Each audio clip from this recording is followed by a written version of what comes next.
Welcome back to the 480 podcast. I'm Jacob Fredericks. In today's episode, we're going to be talking about the Cardinals' absolutely dominant win over the LA Rams and what that means for their season going forward, and a preview into next week's matchup versus the Detroit Lions.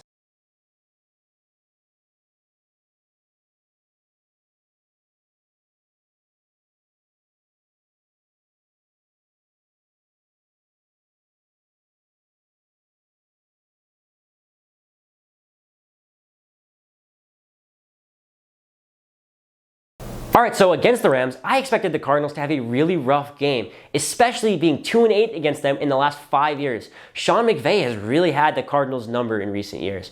However, the Cardinals completely, pleasantly surprised me, especially on the defensive side, especially that defensive front. The Rams have a very, very good running back room with Kyren Williams and Blake Corum. Those are two very, very solid running backs. And the Cardinals defense held the Rams to 53 total rushing yards, only 2.7 yards per carry. That set the Rams back to a lot of second and long, third and longs. And that's where the other impressive stat is the Cardinals got off the field 9 times on third down. The Rams were 2 for 11 on third down conversions. That is a winning formula for any team, getting your defense off the field on third down 9 times.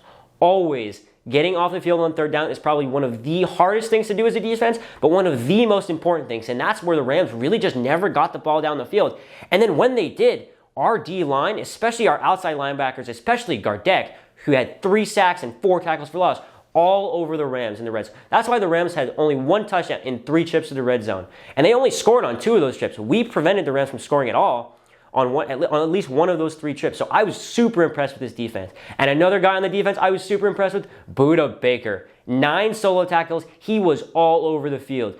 Even if one of our corners got beat, Budda was there to tackle him. Not too many chunk gains. The Cardinals really didn't give up that many chunk gains. There was only 1 drive, and that was the touchdown drive that the Rams really moved the ball down the field. And other than that, I was super impressed with this Cardinals defense, especially with that young secondary who held up, in my opinion, very good. But they had a lot of help from those outside linebackers, Gardeck, Collins, Budda Baker stepping up as a strong safety. That's what really helped the Cardinals team, deal with having a young defense against a very experienced Rams offense. All right, so moving along to their offense, I was also very impressed with our offense. Kyler Murray especially impressed me tremendously. People seem to forget that Kyler Murray is a franchise quarterback. He is one of the top 6 or 7 quarterbacks in the NFL when he's healthy. Only 4 incompletions, and all 4 of those were to Marvin Harrison Jr., and all 4 of those really could have been completions. And so we'll get to Marvin Harrison Jr. in a minute. But Murray also 5 rushes for 59 yards on the ground. And that's what I was really impressed with. We're starting to utilize Murray's legs again. I know he's been injured recently, so he's been a little afraid to run in recent years.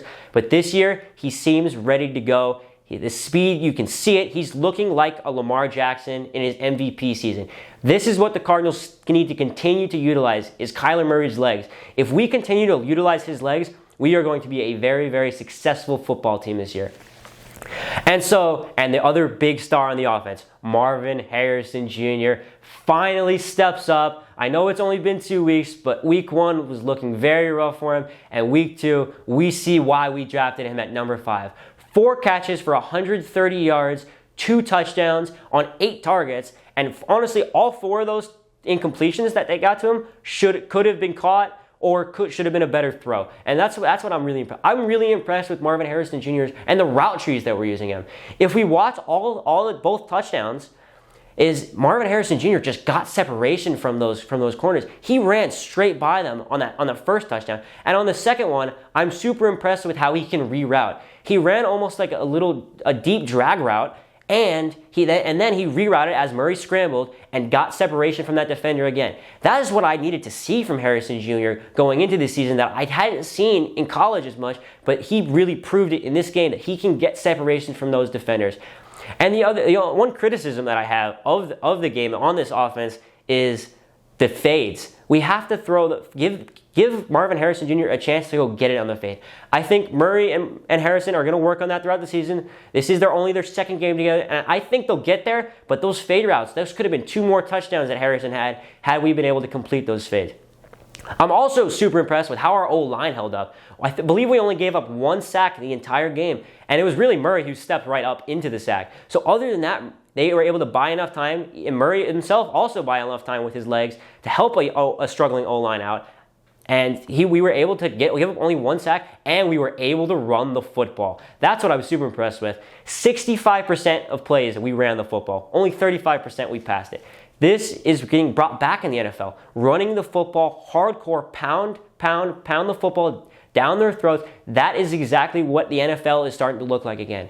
Only 69 passing touchdowns the entire week 1 and 2. That is about 40 less than all of the last 5 years.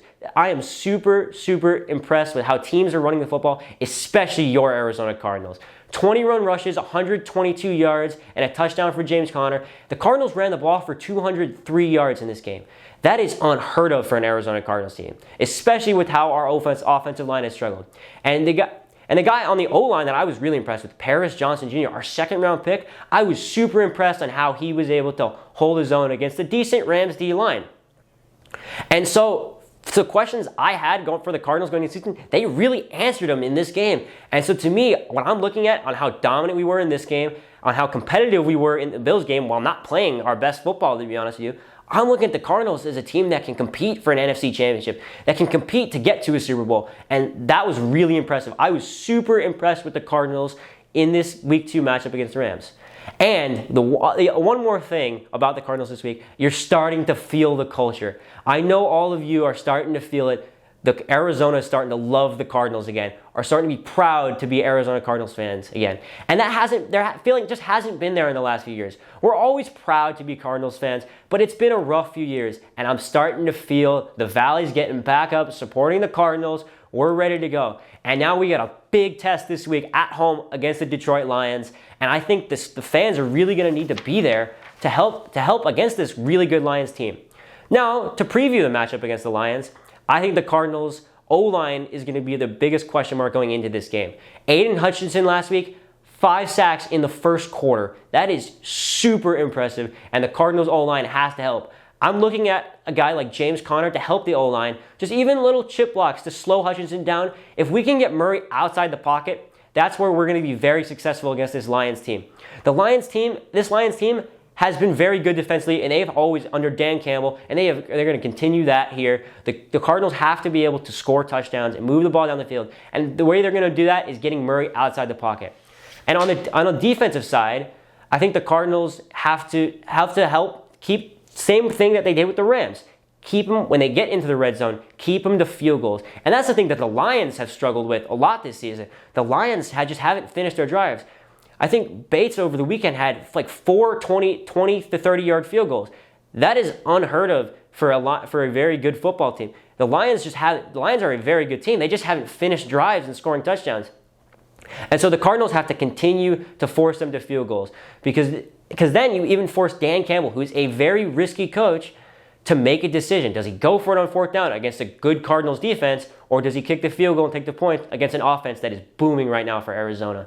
And so I think the Cardinals match up very well against this Lions team. The guys that I'm looking out for in the Lions is Jameson Williams. Obviously, he's been very good. Amon-Ra St. Brown, if he's healthy, we know he's had some injuries that he's been dealing with, but as long as St. Brown stays healthy, our secondary will have to hold up. Or, similar to the last game, our D-line just has to get to the quarterback. If we can get to Jared Goff and make him throw it quickly, I am very confident that our linebacker can tackle, our safeties can tackle, and our corners can tackle. The only thing is, if Goff has time, young cornerbacks are going to struggle to stay with receivers for long periods of time. So our D-line, and especially our outside linebackers, have to make Goff throw early. And I think if we can do that, the Cardinals are set for a very good matchup. I think this week is the test. Are the Cardinals for real?